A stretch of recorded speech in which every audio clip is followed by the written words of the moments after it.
So Kash Patel and Bongino sat down for a stunning interview with Fox News. You got to watch this. Also, Hillary Clinton reminds us why Democrats should not be in power, and Vice President Mike Pence criticizes President Trump. Look, you said illegal alien criminals and child predators are next in your ongoing crackdown. Oh, yeah. How are you going to do it? The illegal immigration problem with 20 million people came in. Yeah, okay, most of them probably were here to work, but a lot of them weren't. They were here to traffic in kids and fentanyl. If you were here illegally, the administration's approach, which the director and I have actioned through the agents in the field, is, listen, I'm speaking a bit hyperbolically, but correct me if I'm wrong, right? You're the lawyer. We're giving you about 5 minutes to cooperate. If you're here illegally, 5 minutes, you're out. Title 8, AEA, whatever we've got. We're not wasting an agent who's making, a decent salary, who we train. We're not wasting 3 weeks of his time to beg you for information, for a proffer. We're not. We're kicking you out. The president's going to seal the border. Okay, so that clip did end abruptly, and that was not my doing. That was Fox's doing, okay? I don't know why they cut him off. I think what he was saying was fire, just to be honest with you. And it's exactly the way majority of Americans feel. Why are we wasting taxpayer money on illegal aliens to begin with? If you cross the border illegally and we catch you here illegally, you're gone. But Democrats, on the other hand, as I've been hammering every single day, no, they want to keep them here. In fact, they don't even think it's illegal, okay? Now, check out this clip from Tim Walz, because this is the way he describes ICE agents. Donald Trump's modern-day Gestapo is scooping folks up off the streets. They're in unmarked vans, wearing masks, being shipped off to foreign torture dungeons. No chance to mount a defense, not even a chance to kiss a loved one goodbye. Just grabbed up by masked agents, shoved into those vans, and disappeared. Okay, so that's what Democrats are really great at. I'm going to get back to this whole interview with Kash Patel and Bongino, but guys, this is what Democrats are doing to program the average American who is unwilling to do their research. And the main thing they always leave out when they start talking this way is that the person broke the law by entering the country illegally. And not only that, but secondly, a lot of these people are trying to evade arrests. So they're avoiding law enforcement. So what does law enforcement have to do as a response? They got to be very strategic on how they go after them. In the first 2-3 months that we've been in the seat under Donald Trump's administration, he has sealed the border. He has stopped border crossings. So where's all the fentanyl coming from still? Where's the trafficking coming from still? Where are all the narco traffickers going to keep bringing this stuff into the country? The northern border. But you know who has to get to step in is Canada, because they're making it up there and shipping it down here. And I don't care about getting into this debate about making someone the 51st state or not, but they are our partner in the north. And say what you want about Mexico, but they helped us seal the southern border. The facts speak for themselves. The border that's open, I'll give you a statistic that I gave to Congress that nobody was paying attention to. Over 300 known or suspected terrorists crossed into this country last year illegally.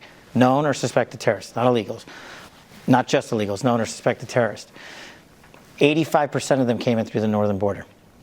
Wow. This year, 100 known or suspected terrorists have crossed into this country illegally. 64 are south and north. See, this is the point about Canada that most people do not want to admit and never gets the right amount of attention, is the amount of terrorists who cross through Canada.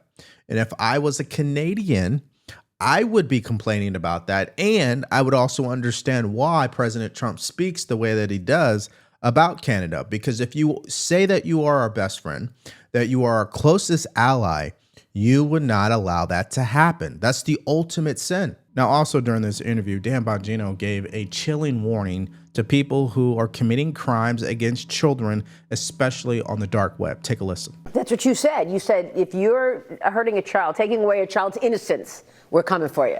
Yeah, with that knock at the door, it's on Amazon. That's going to be us. This is a huge job. And Maria, not only does it destroy innocence, I said to everyone in the room, say week 2 or 3, when Kash and I put Restoring Justice together to go get these mutts off the street, these kiddie pornographers and these animals, right? I said to everyone in the room, I said, you know why it's going to matter to America? Because everyone in the room is a child or a parent, right? There's no immaculate conceptions here, right? I love Jesus, but there's no one in the room, right? I said, this matters. And not only that, it creates generational crime. because abused kids then become abusers in a lot of these cases. I said, we have a chance right now. I said, we got to go make their lives painful, these bad guys. And we went and we locked up in a month, 400? We saved 115 kids. And you haven't even seen the beginning, because those 400, a lot of them are talking. And when you log onto that network next, you have no idea what we're doing. You think you're safe in your dark web? I promise you are absolutely not safe. You have no idea what we can do. Okay, so it just makes me wonder when I watched this interview, what was the FBI up to over the past 4 years? Oh yeah, that's right. Going after their political opponents, going after groups and individuals that the administration at the time deemed were enemies of the United States, like pro-life groups and the Catholic Church and Christian community colleges. I mean, it's ridiculous what they were doing. Now you're seeing what they should be focused. Now you're seeing what they should have been focusing on this entire time. Individuals who are clearly destroying the United States of America by going after our children, by stealing our data through the dark web and selling it, right? By trafficking fentanyl. I mean, we can go on and on and on, but it seems to me when I see this interview, the FBI is now focusing on the things that actually matter. And the one reason why the last administration did not focus on these things is because they were weak. Why put the FBI and its reputation at risk? What, it was just to win an election? Why? Because they're weak. Because they're weak. I hate weak people. I can't stand it. They didn't have, we're on TV, so I already said BS once, but they didn't have the guts, the courage, or the character to do the right thing. They did the easy thing. Donald Trump became a convenient political football. They thought they could leverage. They thought they thought with the media on their side that they'd get away with it. That's exactly what happened. That's why voters who identified as independents ended up voting for President Trump, because they started looking into these heavy claims from not only the FBI, but two former presidents like Biden and Obama, including mainstream media, about all the terrible stuff they say about President Trump. And all you have to do is your own research, and you find that majority of it is false. So that's why they are weak, okay? Because they're supposed to be fighting for Americans, not their political interests. Now, let me give you an example of how weak they truly can be, not just on the left, but on the right. Here is Mike Pence. I know, Mike Pence, sitting down for an interview this morning, continuing to criticize President Trump. Take a look. But Kristen, I've never been a fan of American presidents criticizing America on foreign soil. And to have the president in Saudi Arabia questioning America's global war on terror and describing it as nation building and interventionist, I thought was a disservice to generations of Americans who wore the uniform, who took the fight to our enemy, in Afghanistan and in Iraq. Particularly giving that speech in Saudi Arabia, where 15 of the 19 9/11 hijackers hailed from, and not including Osama bin Laden, I thought was unfortunate. See, this is why Mike Pence is weak, especially politically. And that's why he'll never become president, because not only does he go out there and criticize the current president of the United States on American soil, right? Two can play that game, but he doesn't even do his research. Look at this study. In 2019, majority of Americans and U.S. military veterans said the Iraq war was not worth fighting. Look at the numbers, people. All U.S. adults come in at 62%, not worth fighting. All U.S. veterans come in at 64%, not worth fighting. And the veterans who served in Iraq and Afghanistan, 59% said it was not worth fighting. So, Mike Pence, you tell me how the president of the United States disrespected these veterans when he went out and said exactly the way that they feel. You tell me the return on investment. What did America really get out of going into those two countries? Please, can somebody explain it to me? Now, I'm not finished with Mike Pence, okay? In this next clip, he continues to say that taxpayer money should continue to fund Ukraine. Take a look. There were talks in Turkey this week between Russia and Ukraine, but none of the principals were there. President Zelensky wasn't there. President Putin wasn't there. President Trump wasn't there. President Trump said the only way to get a deal is for him to meet with Putin face to face. Knowing what you know about Vladimir Putin, Mr. Vice President, do you think he will ever be serious about making a deal? Look, I've met Vladimir Putin. My judgment is Vladimir Putin only understands strength. And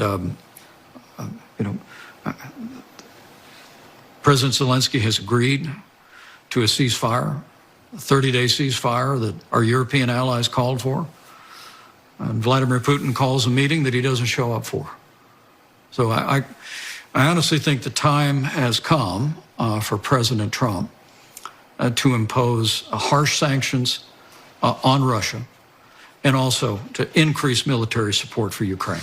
And that's why I highly recommend you focus on your retirement instead of focusing on people like Mike Pence, who wants to continue to waste our tax dollars. You see, President Trump started this trade war with China for a good reason, but that did not stop people like Warren Buffett and other billionaires from dumping billions of dollars in stocks. And this is why I trust Colonial Meadows groups to help people like you do the same thing, which is what? Shield your savings with gold. So you can visit freegoldguide.com/Tavory or call 1-888-757-5158 for your free gold guide on how to bulletproof your IRA and 401k with gold tax-free.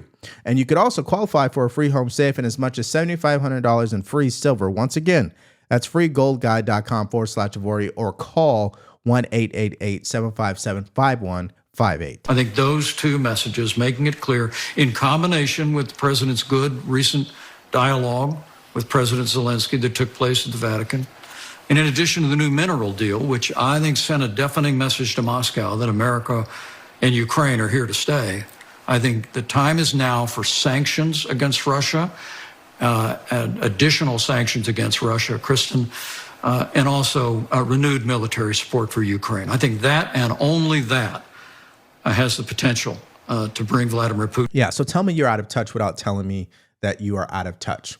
American taxpayers are not going to buy sending more weapons to Ukraine. And you know why? Because it's not going to work. More weapons will not help Ukraine defeat Russia, because if that was the case, they would have defeated them already. And by the way, you are right. Putin does respect strength, which is why he went into Ukraine under Biden and why they're finally coming to the table under President Trump. So maybe, just maybe, you should pump your brakes, because I'm pretty sure President Trump has made more progress than the past administration. All right. Unlike other leaders who previously sat in these seats, we don't prejudge any case. We don't care what party elected you to what. It doesn't matter to us. It's irrelevant. If you broke the law, we are going to find out and we are going to investigate you. And then we are going to discuss that matter with the Department of Justice. And this is one of the things that, if your viewers take away nothing else from this interview, the FBI does not make prosecutorial decisions. You asked in the beginning how the FBI was weaponized. Well, the FBI hijacked the constitutional responsibility of the Department of Justice and the Attorney General, and James Comey and others specifically decided what cases to prosecute and not prosecute. Don't believe me? Go to the videotape in the Hillary Clinton investigation.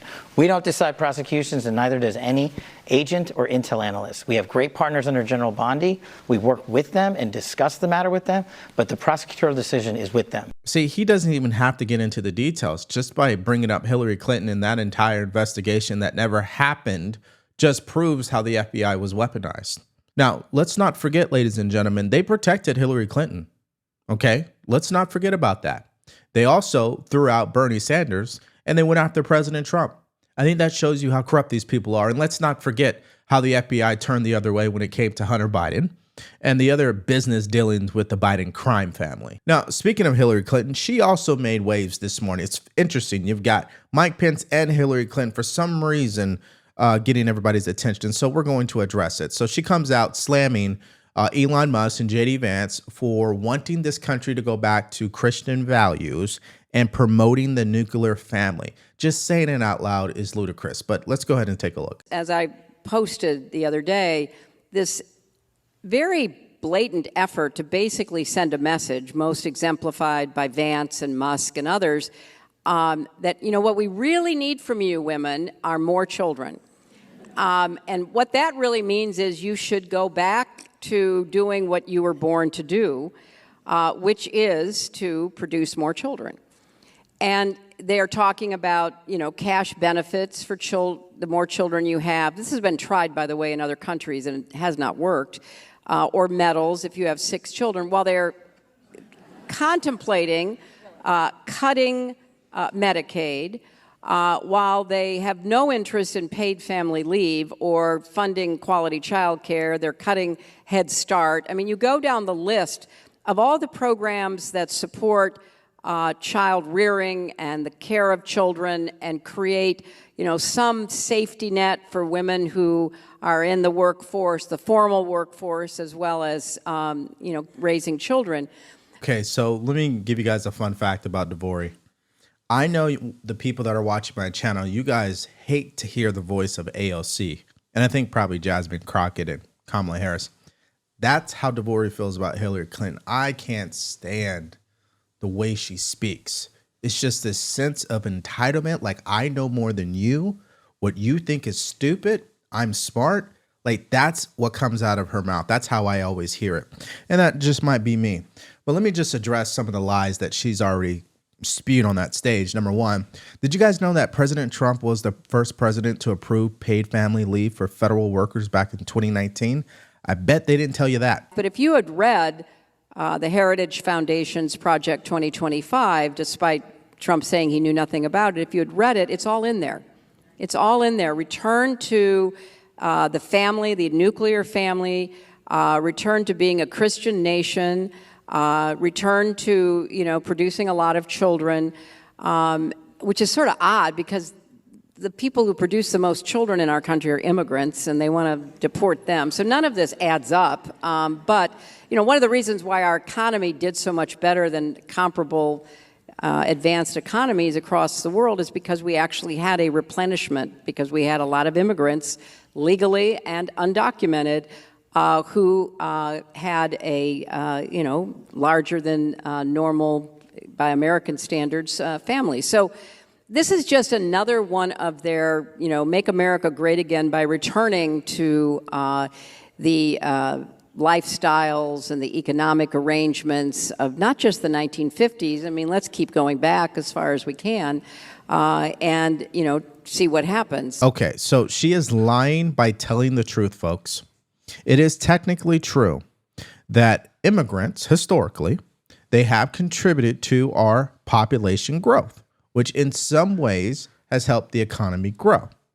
But she totally ignores the declining immigration birth rate, the declining American citizen birth rate, which is a freaking crisis overall, and the value of family incentives for native-born Americans. See, she presents a distorted picture to fit the narrative that what President Trump is doing and J.D. Vance, Elon Musk is all bad. And the fact of the matter is, if you use your own brain and do your research, you would find that she is being disingenuous at the highest level. And now we go to our next story. Scott Besson also had his interview this morning with Jake Tapper and CNN and other networks. And of course, they had to ask about that jet from Qatar. Here's what he said. You're a hard-nosed businessman. Even if Qatar isn't asking for anything in return now for the jet, I mean, that's a bill that could come due. Nobody in the Middle East gives things just to, or anywhere in the world, just gives a $400 million jet just to be nice. Well, I don't know, Jake. The French gave us the Statue of Liberty. The British gave us the Resolute Nest. I'm not sure they asked for anything in advance. And the more important airplane deal was there's $100 billion of orders from Qatari Airlines to Boeing. Kelly Ortberg, the CEO of Boeing, was with us in the Middle East. This is the biggest order in the company's history. Mm-hmm. So, I think that plane deal is much more important than this other one. Well, I will just say about the Statue of Liberty, I mean, that was authorized by Congress, and it belongs to the American people. It doesn't belong to whoever was president at the time. Well, I think that this plane would be a gift to the American government. See, that's why we show you both sides, because mainstream media wants to focus on a $400 million jet that American taxpayers are not paying for, that will be stripped down to its bare bones and then rebuilt for Air Force One, instead of focusing on the $1 billion deal for Boeing, which obviously would create more jobs and help our economy. This is why President Trump put this up on Truth Social. I mean, this guy just went off, okay? He says, why doesn't Chairman Bob Iger do something about ABC fake news? Especially since I just won $16 million based on the fake and defamatory reporting of little George Slopadopoulos. He was given warnings, but just couldn't be restrained by management. Now I see they are at it again, and I again give these sleazebags fair warning. The wonderful country of Qatar, after agreeing to invest more than $1.4 trillion in the United States of America, deserves much better than misleading fake news. Everyone, including their lawyers, has been told that ABC must not say that Qatar has given me a free Boeing 747 airplane, because they are not. Instead, and as fake news ABC fully knows and understands, this highly respected country is donating the plane to the United States Air Force Defense Department and not to me. Mike Pence echoed several of President Trump's, quite frankly, own allies in expressing concerns about this plane that Qatar has offered to President Trump. They are saying it sends the wrong message. It sends the wrong message and raises concerns ethically, raises concerns constitutionally, and about security. Why is it appropriate for the president to accept a $400 million jet from Qatar? Well, it's not the president accepted, it would be the United States government. And Senator Mullins said this weekend that the talks had actually begun under the Biden administration. So, but Kristen, what I can tell you is I think this is a off-ramp for many in the media not to acknowledge what an incredible trip this was. That President Trump has brought back trillions of investments in the United States. Every stop we made, that the enthusiasm in Saudi Arabia, in Qatar, in the United Arab Emirates to invest in the United States, that they want to push more and more their funds here. And if we go back to your initial question on the Moody's downgrades, who cares? Qatar doesn't, Saudi doesn't, UAE doesn't. They're all pushing money in. They've made 10-year investment plans. So this administration, we're doing peace deals, trade deals, and tax deals. Now, if you were paying attention carefully, it's interesting how, again, mainstream media is more obsessed with this plane than they are with the investments that are coming out of the Middle East that are in the trillion. And maybe that's why they don't want to talk about it, because once again, that would give President Trump credit. But I definitely want to hear from you guys in the comment section below, starting with this interview from Dan Bongino and Kash Patel. It's just so good to see what they're actually focusing on and how they exposed the last leadership group and how weak they were. Let me know if you guys agree with that. And then what do you think about Mike Pence and his interview, including Scott Bessent? Just put all your thoughts in the comment section below. Now, yesterday, the Department of Justice has signaled a bombshell indictment into the Democrat congresswoman who pushed and shoved an ICE officer. You got to see the reaction on this. So if you missed out on this video, all you have to do is click on it because it's coming up right now.